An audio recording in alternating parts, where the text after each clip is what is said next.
One of the major reasons I see e-commerce brand founders stay stuck for so long is because they don't feel that they can operate or do the things that bigger businesses go ahead and do. And I'll use an example of this in this video today so that you can hopefully get out of your own head and understand what you, let's call it, do or do not have the right to actually do when it comes to marketing your business. So if you don't know me, my name is Will DeBruin. I co-founded e-commerce business in 2013 with my brother, left our corporate jobs in corporate finance and property valuations and started an e-commerce business from the kitchen bench in cold pressed juice, and that business has since gone on to multiple seven figures per year. I've since also helped a couple of hundred brands hit record revenue months. So that's where I get all this knowledge from, my 13 years experience in the game and making millions over the years. So what I want to talk about is hopefully being able to, I guess, relieve you if you're in a struggling position as an e-commerce brand owner in driving more sales. So this comes about with pivotal periods of time coming up where we have the opportunity through, let's call it, market factors to be able to extract sales and revenue from audience, from our target demographic. Now, in this case, I'm referring to end of financial year in Australia, end of June, and we've been in the midst of obviously planning and executing this for my paid communities at the moment. So I want to share it with you. The first thing before I go into the actual strategy is to touch on what I literally just mentioned before, which is why people struggle. And so what I've found with working with so many brands and the conversations I have on a daily basis with business owners is essentially this, let's call it, validity or lack of confidence that they can be involved in things that bigger businesses do that they don't feel they necessarily have the right to be a part of, which is completely untrue. Okay. And this is something that I talk about all the time with my clients is we need to act as if we're the big business. We need to act as if people want to know about us. We want to act as if people want to receive that email because, again, time and time again, I think people say to me, I think I'm annoying people, or that's too much communication, or they don't want to hear from me. Like all these assumptions that are just swirling around in people's minds is the actual thing that is holding people back from getting the success that they want. So I want to kind of stamp that out for you, or at least give you permission, let's call it, to be involved in every opportunity possible on the marketing calendar for you to make sales and revenue, because we are in business to make money, right? Make an impact, of course, that's fine, but we need to make sales. If we're not out there making sales, serving customers, there's no way we can make an impact. So they both go hand in hand depending on what your motivation or your viewpoint actually is. But in the case of this major event, end of financial year in Australia, it's one of the best opportunities of the year each year to go and make sales, because it's the beginning of, let's call it, the nice downhill slope towards the end of the year when e-commerce, but obviously retail picks up and things like that. So we want to make the most of it. All right. So that's my first and foremost. We need to be in it right there with our hands out, with an opportunity, with an offer for our customers to come and purchase, because you know what? If they don't purchase from us, they're going to purchase from someone else because they're in the buying mood. All right. So we have to think about that. Would you rather buy them from us or someone else? I'll put that bit to bed and I'll get into the strategy side of things. So when it comes to creating a campaign, the best opportunity for us to extract sales, it comes down to 4 things, and I'll walk you through them. Okay. So the first thing is timeline, right? When we come into a period of offering something, or like, as I say, pivotal period of time that is relevant to our target demographic, our customers, we need to understand what the time frame actually is that we're going to be running a campaign for. Okay. So end of financial year, let's use the example. You might think, okay, I'm going to run it for 5 days or 7 days or 10 days. At the end of June, that's going to go from the 20th to the 30th of June, right? That's the example of a time frame. Very, very straightforward. But the first thing is for you to decide when you're going to be involved in, because then everything else can kind of be planned around that. You can see how much lead up you've got. You can see how much post you've got, and then we can fill in the blanks basically from there. So the first thing is understanding the timeline, let's call it, of your participation in this particular offer. Now, as I say, this isn't just seasonality type stuff. This is anything that you want to do. It could be your business's birthday. It could be, anything completely random. You got your wisdom teeth out and you want to create a sale or offer around this. It's like, okay, how many days am I going to run this offer for? And then again, everything will float through that, which I'm going to actually explain. So first thing is timeline. Understand how long you're going to be involved and lock that away. The second thing is offer.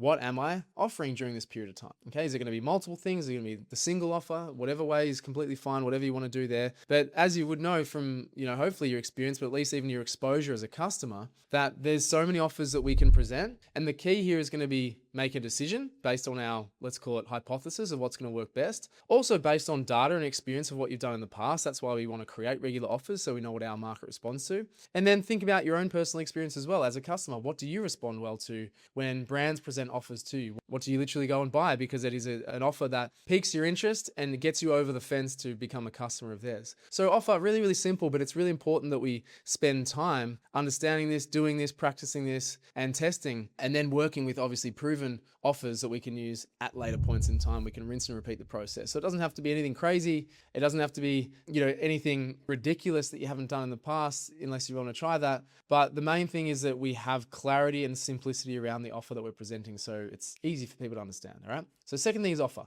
Third thing is platform. So marketing platform. How are we actually going to be rolling this thing out? How are we actually going to be communicating what we're doing during the given period of time on the offer that we've actually decided we're going to do? So there's normally a hierarchy of platforms that we like to speak of. And this is really, hierarchy of even effectiveness. So first thing is email. Your database, your email database is going to be the most effective during these periods of time. Okay. So we prioritize what that looks like. We map out on, say, a wall map calendar or some sort of calendar that you can use in your given time frame when you're going to be sending emails out. We then do the same thing for our social media posts, right? Organic stuff. Who's doing what? Do we have collaborators? Do we have influencers? Do we have other people talking about us? Also, obviously, what are we doing ourselves as a business in terms of posting every single day or multiple times a day? The third one that we can use is ads. Okay, meta ads specifically.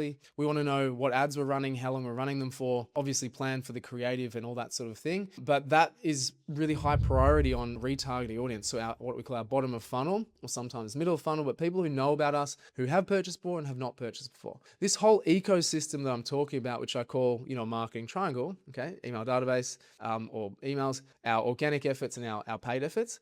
This is really heavily focused on a retargeting audience because 9 times out of 10 people who buy from us during these periods, right, sales periods, offer periods, know who we are. They've been either considering buying from us before, or they have in fact purchased from us before, and they know exactly who we are. So we don't need to really educate people on what our product is during these periods of time. It's not a time to focus on our cold audiences, building up our audience. Everything outside of our campaigning, okay, is that focus, building up our audiences. But during this period of time, it's more about extracting, okay? So the third thing is platforms. Right? You need to understand in the timeline with your offer, what platforms you're actually marketing on.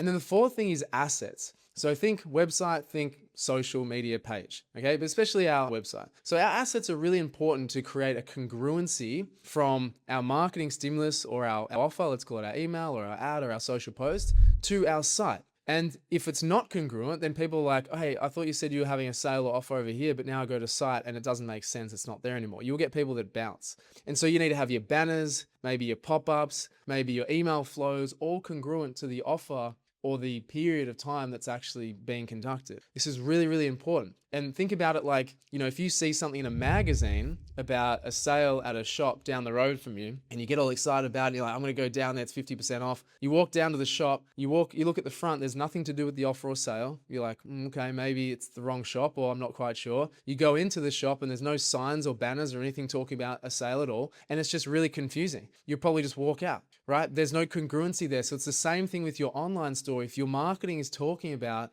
a sale, an offer, a period of time, end of financial year, you need your assets to be saying exactly the same thing. Sale now on. This is how it works. Here's the code if necessary. This is what it's slashed from. This is the bundle. Okay, it's a time to sell and sell directly. So you need to make sure that your assets are up to scratch and making sense when it comes to what you're actually marketing and advertising. So they're the 4 things. It's really as simple as that. Okay, you got your timeline, you got your offer, you got your platforms, you got your assets. Really, really, really important that we have thought about these, because if we're just shooting stuff out randomly, maybe it's just an email here and there, nothing else makes sense, there's no retargeting going, people are confused, right? There's no consistency, there's no strategy. But using these 4 things has, over time, my experience in 13 years, worked time and time again. It becomes rinse and repeat for every effort that you do, every sale, every offer that you actually go ahead and do. And it works like clockwork. Okay. So in between our campaign periods, we're building our audiences. During the campaign periods, we're harvesting from those efforts that we've been able to do in periods in between. Okay. So really, really crucial.